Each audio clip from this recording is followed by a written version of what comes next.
Another 10 seconds. I'll tell you. No problem.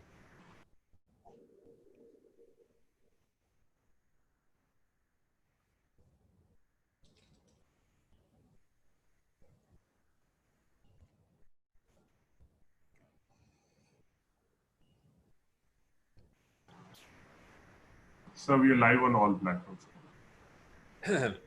शुरू करें दोस्तों या स्टार्ट? Please start sir.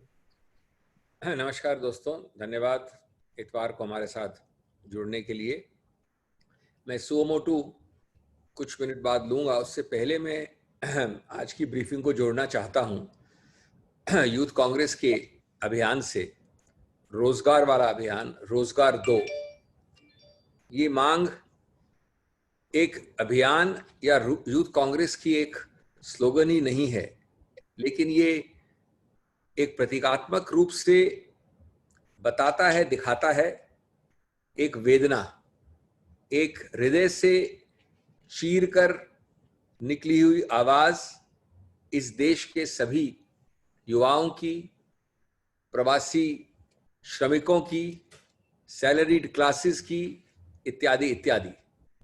और मैं सिर्फ आज जुड़ना चाहूंगा पूरी तरह से इस सकारात्मक कैंपेन में, आपको याद दिलाते हुए जो आप अगले कुछ दिनों में अभियान में देखेंगे कि 2014 में जो बेरोजगारी की रेट, और मैं सिर्फ आंकड़ों की बात कर रहा हूं, मेरा ये ना कांग्रेस है ना नॉन कांग्रेस है, आंकड़े कभी झूठ नहीं हो सकते, सरकारी आंकड़े हैं, औपचारिक आंकड़े हैं। बेरोजगारी की रेट 4.9% जब माननीय मोदी जी ने सरकार संभाली। मई 2020 में लगभग 29%, 30 में एक कम। मई 2019 में, पिछले वर्ष, 7.1। लॉकडाउन के पहले मार्च 2020 में 9% से 1 कम। तो ये नहीं है कि इस सरकार की सिर्फ कोई कोरोना का बहाना बना लो, कोविड का बहाना बना लो। शुरुआत से 14 से 20 की या 14 से 19 और 19 से 20 की जो यात्रा है, उसमें दिन प्रतिदिन सदैव हमेशा बढ़ रही है। और याद रहे कि आपके पास आंकड़ा है जो हमने पहले दिया है आपको, कि अप्रैल में माना जाता है कि करीब अप्रैल 2020 में कि 9 करोड़ ऐसे लोग हैं जो तैयार हैं, तत्पर हैं काम करने को, जिनके पास काम नहीं है। ये मैं मानता हूं कि एक अंडरस्टेटमेंट है, कम का आंकड़ा है। और इसको आप, इस अभियान को यूथ कांग्रेस की, युवा कांग्रेस की जोड़िए उस, ऐसे तो खैर कई दावे थे, कई स्लोगन्स थे, लेकिन उस दावे से मैं जोड़ना चाहूंगा जो आपने बहुत बार सुना 2014 में, 13 में, बहुत हुआ रोजगार का इंतजार, अब की बार मोदी सरकार। अब की बार मोदी सरकार का आपने प्रत्यक्ष प्रमाण देख लिया। और मैं अंत करूंगा अपनी इस बात को कि ये रोजगार के का अत्यंत महत्वपूर्ण सूक्ष्म मुद्दा है जो युवा कांग्रेस ने उठाया है, लेकिन इसका संदर्भ ज्यादा व्यापक है, आर्थिक ढांचे से है, हमारे आर्थिक दुर्दशा से है। जीडीपी आप जानते हैं उस संदर्भ में देखा जाए तो, क्योंकि रोजगार उस संदर्भ का एक अभिन्न अंग है। जीडीपी नेगेटिव जा रही है, कोई जानता नहीं, कम से कम मानते हैं 5%, 4 से 7 का एक रेंज दिया जाता है। नेगेटिव, माइनस की बात हो रही है यहां पर। हमारा टैक्स जो बटोरा जा रहा है वो लगभग 50%, 46% कम है, 50 से 4% कम। पूरा देखा जाए तो कहते हैं, अभी आंकड़े वेरी करते हैं, मैं आपको न्यूनतम आंकड़े दे रहा हूं जो सबसे कम सरकार के हक में है।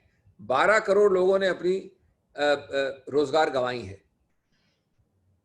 वैसे कहते हैं लोग कि 15 करोड़ का फिगर है। और एक बड़ा दुर्भाग्यपूर्ण लेकिन रोचक आंकड़ा है जो आर्थिक पत्रिकाओं में अभी छपा भी है, कि ये रोजगार की बात नहीं है, लेकिन जो लोग गरीबी की तरफ फिसल रहे हैं, उस पर लिखा गया है स्लाइडिंग इनटू पॉवर्टी। और आपको याद है कि यूपीए 1 और 2 ने कितने लोगों को बीपीएल से उठाया था, और यहां जो सरक रहे हैं, स्लाइड कर रहे हैं गरीबी में, उनका आंकड़ा दिया गया है 40 करोड़। अब इस संदर्भ में मैं अंग्रेजी में संक्षेप में बोल दूं, फिर जाएंगे अपने सुओ मोटो में, जिससे कि यूथ कांग्रेस वाली बात खत्म हो जाए। मोड़ने का।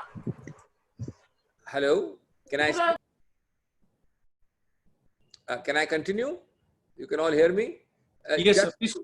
Just to very briefly cover this in English, because this is a separate point. As you know, the Youth Congress, and we wholeheartedly commend this initiative, and we want to associate, join, endorse, support the Rozgar Do campaign. Give us employment. This is not merely a campaign slogan. It has inbuilt into it symbolically and really a most tearing, painful, searing voice of agony and pain. That voice of agony and pain is based on the fact that never before in the history of this republic in 75 years have we seen the figures, the scope, the degree of unemployment which this country is suffering from today, which is the whole purpose of the Youth Congress campaign. And just 4 or 5 figures, and I'll end this thing and come to the suo motu. In 2014, when the Honorable Prime Minister assumed office, the unemployment rate was below 5%, 4.9% to be precise. 2020 May, last to last month, it is 29%. And in case you are being confused by misusing the excuse of COVID, let me remind you that this has been consistently rising. In May 19, it was 7.1%. Well before the lockdown in February and March early, it was 8.8%.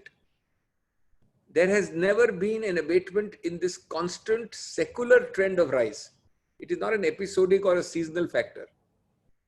We must, of course, look at this in a contextual sense. It is, of course, the most important is unemployment, there is no doubt, but the context is even more dismal. Unemployment sits in what context? It sits in the context of a negative GDP ranging from -4, mark the word minus, to 7.5. Minimum apologists accept it is 5 at least, possibly 7.5. Tax collections are down by 46%. 12 crores are supposed to have lost their jobs. And a most sorry, sad and alarming statistic published in the financial newspapers, we will share the link with you if necessary. 40 crores may slide into poverty. This is not an unemployment figure. 40 crores may slide into poverty by the combined effect of mismanagement of the economy, for increasing unemployment rates, and the COVID pandemic. I think this is the context in which you have to see. And as you know, the RBI has just 2 days ago, on the 6th of August, come out with its report, which points out that the confidence index of the consumer, this is RBI, not me, says it is 53%, which means that the consumer is pessimistic about the economy, about employment, about inflation, about growth, everything. Because on a scale of 100, 53 is very, very low. It is considered, it's a published figure by the RBI repeatedly. Well, friends, having done this, let us turn to the precise suo motu in addition to the very, very important campaign of the Youth Congress. दोस्तों, ये संबंध रखता है हमारे गर्व से, हमारी अस्मिता से और हमारे राष्ट्रीय सुरक्षा से। आप इतनी बातें करते हैं तो हमको भी बाध्य हो जाता है कि आपकी बातों को हम वापस जुमलों में रिपीट करें।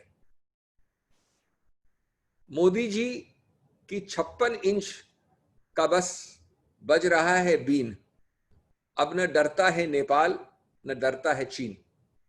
ये सच्चाई है, और मैं आपको 3 उदाहरण दूंगा इन दोनों देशों के, जो पुराने आपके जो उदाहरण दिया थे उनसे भिन्न है। और आज ये है कि सत्तारूढ़ पार्टी भाजपा की नाकामी का अंजाम है बहुत संगीन। भाजपा की नाकामी इस विषय में, उसका अंजाम है बहुत संगीन। न बच रही है नेपाल से दोस्ती, न बच रही है चीन से जमीन।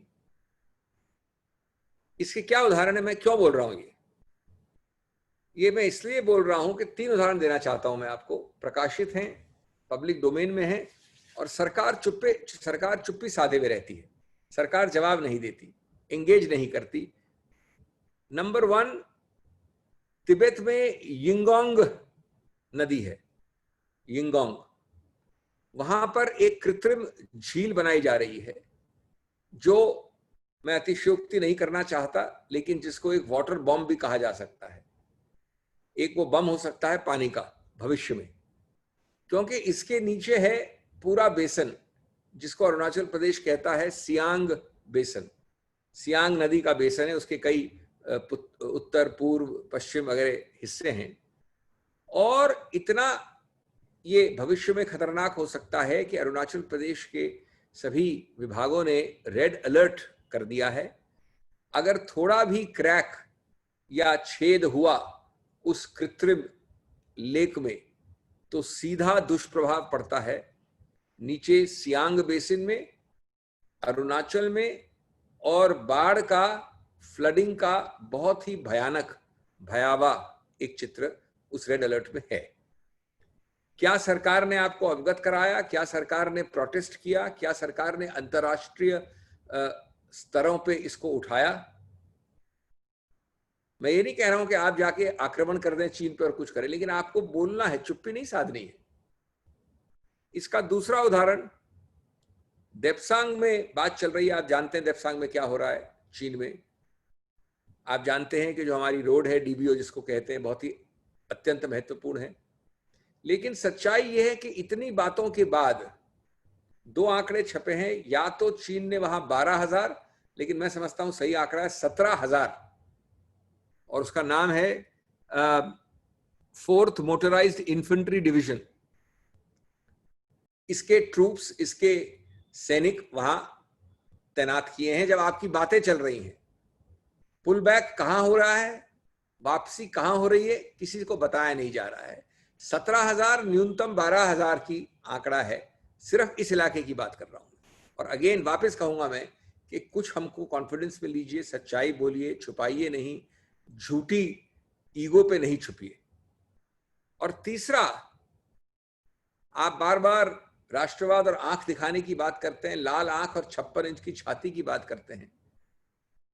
जो हमारा पुरातत्व से दोस्त है नेपाल, उसने मिलिट्री को लगाकर, सिर्फ सिविलियन नहीं, मिलिट्री को लगाकर, नेपाल की मिलिट्री को, अपनी जो रोड है जिसको कहा जाता है दार्चुला तिनकर रोड, दार्चुला तिनकर रोड, उसको इतनी जल्दबाजी से बना रहा है जैसे कल एक कोई युद्ध पैदा होने वाला है। आप जानते हैं कि इसका संदर्भ क्या है? इसका संदर्भ है वो 3 नाम जिसके संदर्भ में, और बिल्कुल मैं स्पष्ट कहना चाहूंगा कि सिर्फ चीन के कहने पे, चीन के ऊपर दुष्प्रभाव में आने में, चीन के इन्फ्लुएंस में आने में, उन्होंने पहले काला पानी, लिपुलेख और लिम्पियुधारा ये अपने मैप में दिखा दिया। अब उसी श्रृंखला में चीन के दुष्प्रभाव में वो सीधे अपने जो चीन, भारत और नेपाल का बॉर्डर है, वहां का रोड जो बहुत पहले से आधी बनी नहीं थी, बनने का इरादा नहीं था, उसको अब सैनिकों द्वारा जल्द से जल्द बनाया जा रहा है। फिर वापस वही प्रश्न है कि सरकार कितना उनको समझा सकती है, धमका सकती है, कंट्रोल कर सकती है, बातचीत कर सकती है। हमें इसका कोई इल्म कम से कम सिविल सोसाइटी को नहीं दिया जाता है। ये इसलिए दुर्भाग्यपूर्ण है। And I will end my suo motu by repeating in English very briefly that all this talk of nationalism coupled with your fake definitions, all this talk of a 56-inch chest, all this talk of a red eye, when you come to specifics, they sound like empty slogans and hollow claims. All that we are saying is that these are issues where you need not suffer from any false ego. You need to share, disclose, not distort. You need to get others to participate and avoid a trust deficit. Three examples I want to give you about the falsity and the hollowness of the claims of this government. And these are recent examples. They are nothing to do with the earlier several examples which from this podium we have given you. One, there is a very dangerous artificial lake which has come into existence above the area of Arunachal Pradesh in Tibet on the Yingong River. This is a massive lake where it would not be inappropriate, it would not be an exaggeration to call it a potential water bomb. Potential. Right below it is the Arunachal Siang River Basin, a large basin. The slightest crack, fissure, or deliberate sabotage would inundate and flood, to the great misery of Arunachal, the entire Siang Basin. The great misery of the Aam Aadmi of Arunachal. A red alert has been sounded, but I think the government needs to do much more on the international diplomatic level. If necessary, it needs to drag China into international dispute resolution fora. You cannot do things in the upstream part which will endanger the downstream entities. This is a basic principle of international law, but nothing is spoken, shared, or disclosed by this government. The second example comes from our age-old friend. Before I come to the age-old friend, let me give the second example from China itself. Depsang. We all know Depsang, we all know the DBO road, we all know what is happening. An additional point that while for the last several weeks we are negotiating, even yesterday and day before we had negotiations, which are good. The ground reality is that a minimum of 12,000 and more accurately 17,000 it is believed. Chinese troops, additional and fresh, remain there. There is no pullback. They are apparently of the 4th Motorized Infantry Division of China. Again, what are you doing in terms of sharing, shaming, embarrassing this information? And what has been the success on the ground in even a partial pullback of such a massive, let's take the lower figure, 12,000 is a very massive figure of troops accumulated. No answer, silence, no conversation, no dialogue, complete trust deficit. The third comes from our age-old friend Nepal. Far from talking of red eyes and 56-inch chest, we are unable to manage our existing golden relationships. We know now that clearly under the bad malafide influence of China, at its wrongful bidding, Nepal had remarkably claimed areas like Kalapani, Lipulekh, and Limpiyudhara, and in fact drawn them into its own map. But we now find at breakneck speed Nepal trying to construct the balance portion of what is known as the Darchula-Tinkar road. And it has entrusted it to the Nepalese army, which takes the roads apparently right to the junction of India and China. Nepal has never done this before. Somewhere there is a huge failure of your diplomacy. Somewhere there is a huge failure of communication and trust deficit. And quite frankly, as Indians, as a responsible party, we don't care except that we care for India. In which manner you can negotiate, talk, scare, pressurize, or otherwise solve is something which you have to work out. But solve you must.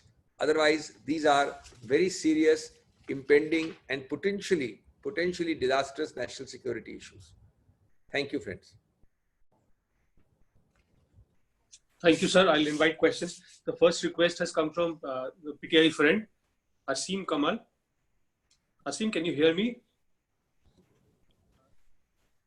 Please unmute yourself.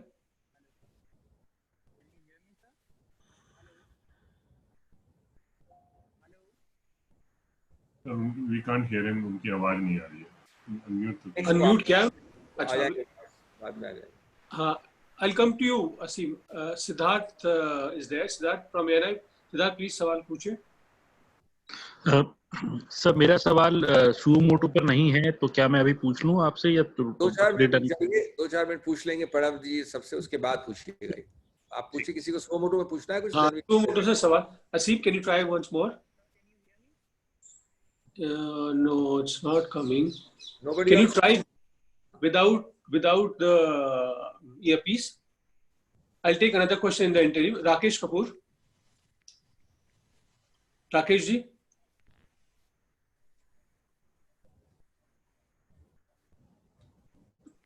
जी राकेश जी, क्षमा कीजिए, देर हो गई। सिंघवी साहब, मेरा सवाल ये है कि जहां तक वो कृत्रिम झील का सवाल है जो आपने प्रश्न उठाया है, इसके बारे में 2014 में जब ये कंसेप्शन पे थी प्रोजेक्ट, ये चाइना का, ऐसी खबरें आई थी भारत में, तभी मनमोहन सरकार ने आपत्ति दर्ज की थी। नंबर 1। नंबर दो देवसंग में जो स्थिति बनी हुई है, देवसंग पठारी इलाके में, वहां पर तो चीन ने बाकायदा ये कह दिया है कि जहाँ वो स्थिति में है इस समय 18 किलोमीटर भारत के अंदर तक, उससे और 5 किलोमीटर आगे तक वास्तविक नियंत्रण रेखा है। तो इस बारे में ये सरकार को, आपकी पार्टी का क्या सुझाव होगा? चूंकि 2012 में भी ऐसी स्थिति बनी थी, आपने उस पर नियंत्रण कर लिया। देखिए, ऐसा है राकेश जी कि मैं क्या उत्तर दूं इसका, बताइए आप। जो मेरी कंप्लेंट है वो उत्तर नहीं हो सकती। जो मेरी याचिका है, जो मेरा दावा है, जो मेरा आरोप है, उसका क्या कर सकता है कोई? आपको 3 चीज पता होनी चाहिए जब आप 2012 या 14 की बात कर रहे हैं और आज में, व्यापकता में, एरिया में, क्षेत्रफल में, साइज में जमीन आसमान का फर्क है। नंबर 2, आप उस वक्त और आज में एक बहुत बड़ा फर्क है कि आप शेयर नहीं करते हैं, आप अपनी झूठी ईगो में रहते हैं। आप समझते हैं कि आपका अपमान हो जाएगा अगर आप तथ्यों पे आधार पे बात करेंगे, आप सिर्फ जुमलों पे करना चाहते हैं।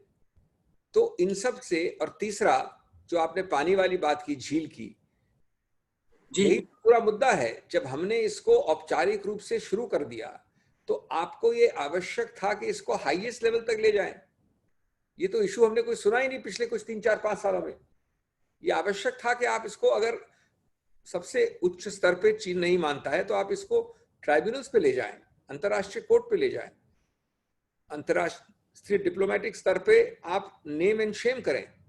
ये नहीं कि वो लेख बनता जाए और आप रेड अलर्ट साउंड करें अरुणाचल में नीचे। रेड अलर्ट का क्या करेंगे हम? तो इसलिए बात है कि एक तरफ आप दिखावा, मूल बात क्या है? दिखावा और सच्चाई। गलती मानना, गलती को सुधारने का प्रयत्न करना, वो विनम्रता ही जब नहीं है आपकी सोच में, तो काम कैसे होगा? अगला प्रश्न। लेकिन मैं एक सप्लीमेंट्री है इस पे, एक छोटा सा। रक्षा मंत्री ने आज तो कह दिया रक्षा क्षेत्र में हम आत्मनिर्भर होंगे, बजाय ये बताने के कि चीन की स्थिति क्या है, चीन किस स्थिति में है। ऐसा है, आत्मनिर्भर एक दूसरी चीज है। वैसे मैं आपको बता दूं, बिना किसी को, ये उस मुद्दे पे भी ब्रीफिंग नहीं है, लेकिन आपने ये उठाया इसलिए कि आत्मनिर्भर एक स्लोगन जरूर दिया है माननीय प्रधानमंत्री में, लेकिन आपको ये नहीं बताया कैसे, कब, किस प्रकार से, किस रफ्तार, किस गति, किस दिशा से, कुछ नहीं बताया गया। स्लोगन दे दिया गया, क्योंकि स्लोगनों का बहुत शौक है इस सरकार को, माननीय प्रधानमंत्री को। अब आप अगर आत्मनिर्भर इस वाक्य को देखें ध्यान से, हमारे माननीय रक्षा मंत्री का, क्योंकि उन्होंने तो उसी चीज को अभी दोहरा दिया। उनका वो बाध्य है दोहराने के लिए, चाहे ना चाहे उनको दोहराना पड़ता है। इसका मतलब क्या है वास्तविक? मतलब बड़ा मजाकिया है और दुर्भाग्यपूर्ण है।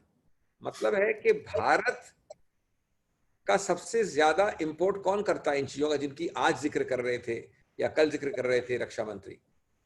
सरकार के डिपार्टमेंट, इन्हीं रक्षा मंत्रालय के डिपार्टमेंट जिनकी बात कर रहे थे रक्षा मंत्री। तो रक्षा मंत्रालय खुद अपने आप इंपोर्ट कम करेगा। नंबर 2, वो इंपोर्ट कम करने में लगभग 3 वर्ष या 4 वर्ष लगाएगा। उसके बाद आप आत्मनिर्भरता सुनेंगे रक्षा मंत्रालय के खुद के डिपार्टमेंट्स द्वारा। अरे भाई, आत्मनिर्भरता तो देश को आम क्षेत्रों में, प्राइवेट सेक्टर में देखनी है। अगर रक्षा मंत्रालय जो अभी इंपोर्ट कर रहा है वो तो कभी भी अपनी कम कर सकता था इंपोर्ट्स। तो जब आप सीधे सूक्ष्मता में जाते हैं तो आपको मालूम पड़ता है कि जो वास्तविकता है और जो दावा है उसमें बहुत फर्क होता है। जी. Hello. Thank you. I will. Asim? Pranam sir, can you hear me? Yes, I can hear you. Asim, go ahead. Okay. Okay. Sir, good afternoon, sir. My question to you is that the outgoing CAG has said today that US, Pak, and China were watching, so I did not upload defense reports. So, what do you have to say on this issue? The CAG is a high constitutional authority, and therefore I am hesitant to use strong words. But I am shocked, I am astonished, and I am taken aback. I want to ask you a commonsensical question. We have had CAG since when? Answer: 72, 73 years. We have had CAG since our constitution was created.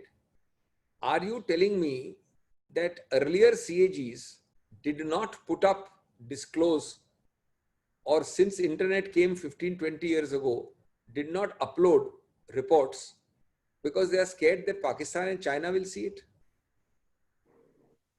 Please answer a commonsensical question and then answer to your question. Is it that Pakistan became our enemy today? And is it that earlier CAGs were compromising national security by uploading the reports? So I find it a very strange answer. That is the mildest word I can find. अरे भाई, अगर पाकिस्तान आपका दुश्मन है तो वो दुश्मन आज या कल पैदा नहीं हुआ था. CAG भी आज कल पैदा नहीं हुई थी. उनके प्रीडिसेसर्स ने कई बार, सैकड़ों बार ये रिपोर्ट्स अपलोड की हैं. और अगर कोई ऐसी सूक्ष्म बात है राष्ट्रीय सुरक्षा की, तो आपका अधिकार क्षेत्र है कि उसको रिडैक्ट करके अपलोड कर दीजिए. अगर मैं ये बात कर रहा हूं कि कितने मिलीमीटर की गन है और उसका फायर पावर कितना है, जो कि आमतौर पे CAG बात नहीं करता है, तो उसको रिडैक्ट करके करिए. लेकिन मैंने तो पहली बार CAG, अगर ये वाक्य सही है CAG का, तो जितनी पुरानी 15 साल की CAG रिपोर्ट्स हैं वो तो राष्ट्रीय सुरक्षा को कॉम्प्रोमाइज कर रही हैं, क्योंकि चीन भी था उस वक्त और पाकिस्तान भी था. दूसरा पहलू जो आप लोगों ने शायद नोटिस नहीं किया होगा, क्या कारण हो सकता है इसका मैं नहीं जानता. ये बड़ा विचित्र, a very strange, astonishing and a shocking explanation. But one explanation I found that you have now reported, because part of the CAG report has been put in the parliament on the floor, part of it. That part, if you read, and I'll spend only 2 minutes, it says there are huge shortages, specialized winter clothing is lacking. I'm quoting her. Snow goggles, multi-purpose boots, high altitude equipment. The deficiencies range from 24% to from 24% to 10%. I'm sorry, either the deficiencies are 24% or 60%. Goggles stock ranges from 5.6 to 16.1%. Boots are so deficient for minus 55 degrees that they had to be recycled. Rations do not provide sufficient calorific value and are deficient either by 48%, at the highest they are okay, by 82% is okay, 18% is deficient. Now this answer to this is what? You know the answer? The answer is, this is a CAG audit, because audits take time, of 2015 to 18. That's the answer. This is the audit period. This is the Modi government period. And it is not that anybody is furnishing proof that after 2018 till 2020 early is any dramatic change. So the second thing I can think of is that if this is the tabled part, there must be many, many worse reports, worse sections in the untabled, unuploaded part. And possibly it doesn't suit anybody to have them uploaded. This I have taken from what is the tabled part in Parliament. Thank you. Thank you, sir. I'll open it for other questions. Siddharth wanted to ask. Siddharth, पूछिए सवाल. Sir नमस्कार. नमस्कार. Sir मेरे 2 सवाल हैं. पहला ये कि प्रधानमंत्री मोदी जी की तरफ से आज एक किसानों को लेके योजना जो है वो लॉन्च की गई, जो 1 लाख करोड़ की बताई जा रही है, उसमें 17,000 करोड़ रुपए आज जो है ट्रांसफर भी कर दिए गए ये खातों में। इसमें 8,500 से ज्यादा किसान जो हैं उनके खातों में वो पैसा गया है। तो बार बार आप लोग कांग्रेस की आरोप लगाती थी कि किसान परेशान है, लेकिन सरकार की तरफ से ये कहा गया और 8.5 करोड़ फार्मर्स जो हैं उनको सीधा फायदा होगा। और प्रधानमंत्री ने कहा कि कोई बिचौलिया नहीं, कोई कमीशन नहीं, सीधे अब किसानों को फायदा पहुंचाएगी सरकार। एक आपका इस पे जवाब चाहता हूं। दूसरा, कांग्रेस अध्यक्षा जो हैं उनका कार्यकाल जो 1 साल के लिए था वो पूरा हो रहा है, उसको लेके क्या अब जो है पार्टी का क्या फैसला है, क्या आप प्रक्रिया कर रहे हैं, अगर आप बताना चाहें तो? देखिए ऐसा है, आपके दूसरे प्रश्न का 10 तारीख को आप बिल्कुल सही कह रहे हैं, कार्यकाल आंतरिक जो है खत्म होता है।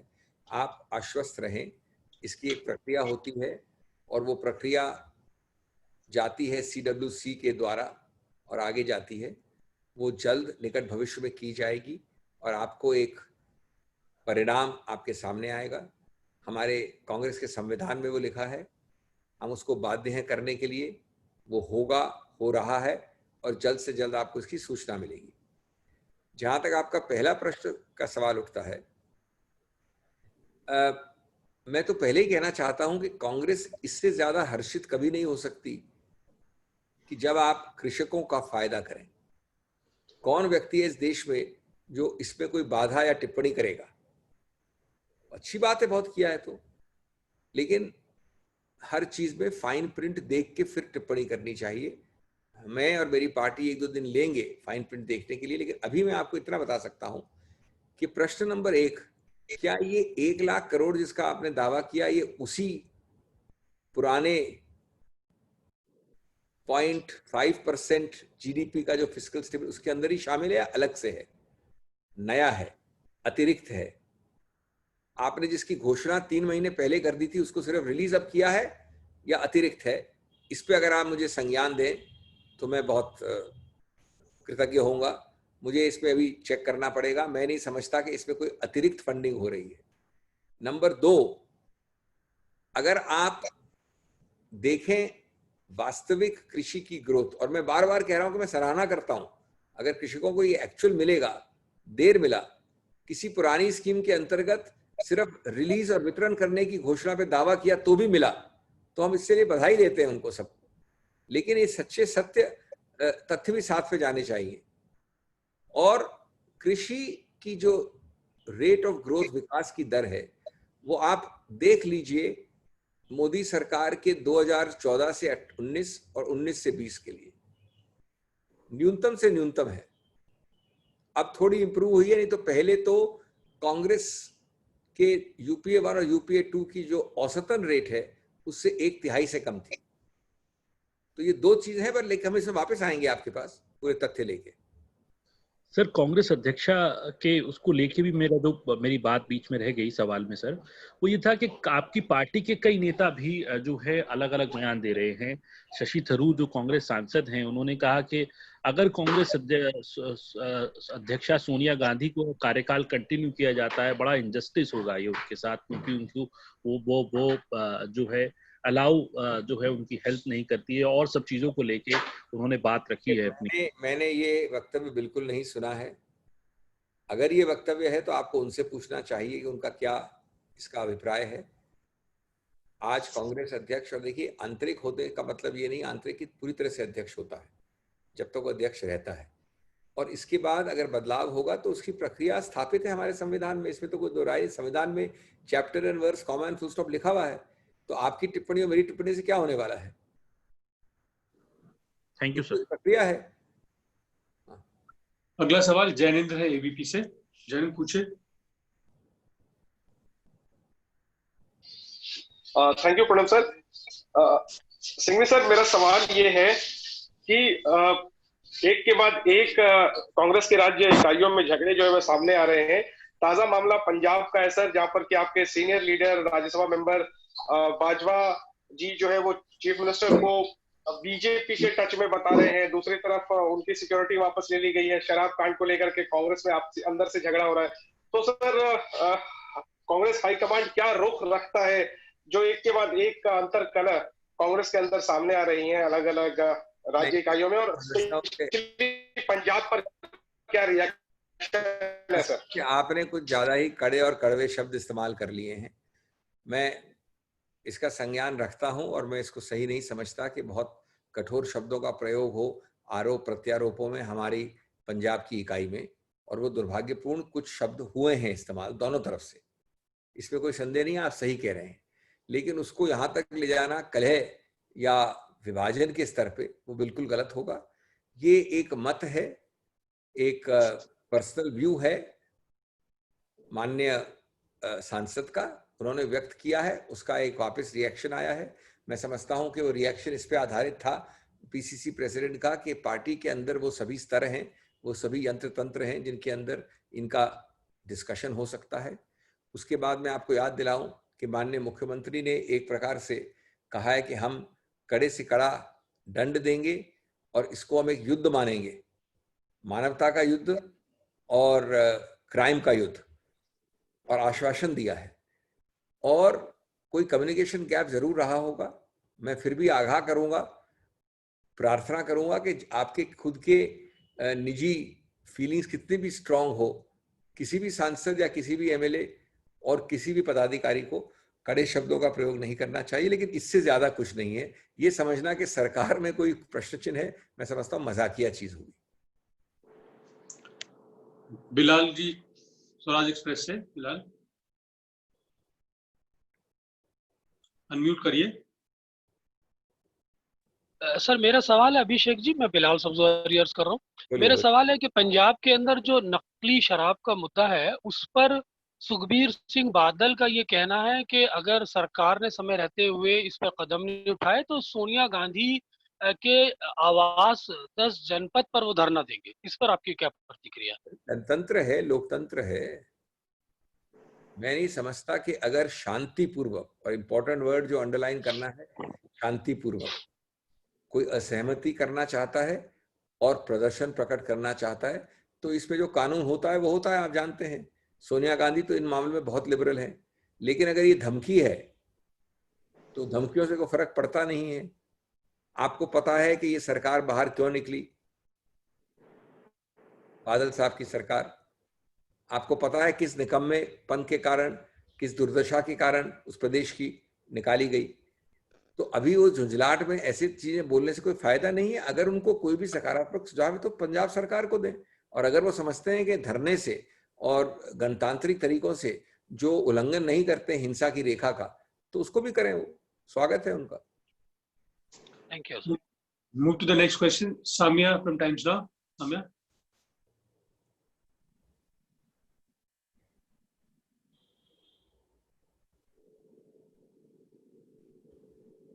Are you there, Samia?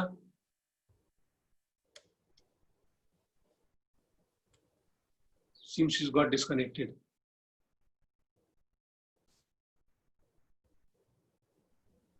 Is there any other question someone wants to ask? Yes, sir. This is Shobhana from Hindu. Ji Shobhana, please go ahead. Yeah, so I wanted to understand something, sir. A section of the party, while they're saying that the term of Sonia Ji is ending tomorrow and therefore the party will have to soon decide who takes over after her, there is another section which is saying that there is no deadline for an interim president's tenure as to when it ends. Could you please clarify, sir, for us? See, there is very clear that neither nature nor politics nor political parties permit or tolerate a vacuum. Just like nature abhors a vacuum, political parties cannot function in a vacuum. It is true that the tenure is expiring tomorrow. There is a laid down procedure in the constitution for elections. As you know, it goes through the CWC, etc. Now, in the meanwhile, if anybody is suggesting that the Congress will become headless on the stroke of midnight on 10th of August, I think you have to only ask yourself, is it possible? Is that a fair interpretation of any constitution? That 10th of August midnight happens and suddenly the seats become vacant. Nobody can suggest that. Anybody who has an idea of how things function, how the constitution functions, So there's no point giving simple views. They have to be in accord with common sense. Sonia Gandhi ji is the president. She will continue till such time as a proper procedure is implemented, and it will be implemented in the not too distant future. It's as simple as that. Sir कुछ साथी इसका हिंदी में भी तर्जुमा चाहते हैं, अगर आप कर पाएं। ऐसा है, शोभा जी के प्रश्न के उत्तर में, ये कोई आपके मत और मेरे मत की बात नहीं है। मत अलग अलग हो सकते हैं, लेकिन ये आपको पता है कि प्रकृति में राजनीति और राजनीतिक पार्टियों में वैक्यूम जैसा कोई शब्द नहीं होता।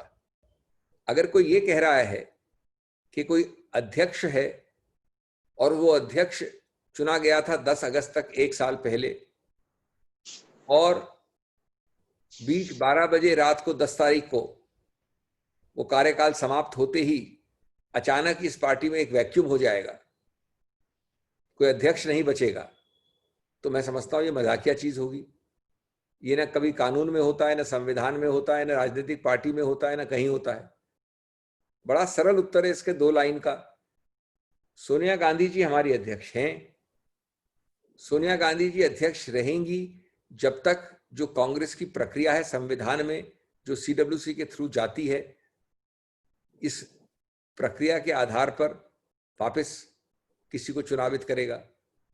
लेकिन उसके बीच में अचानक कोई वैक्यूम की बात करना, मैं समझता हूं बहुत ही अजीबोगरीब बात होगी, मजाकिया बात होगी, और बिल्कुल हमारी रीति रिवाज, संविधान, नियम के एकदम विरुद्ध होगी। Thank you sir. Samiya please come in.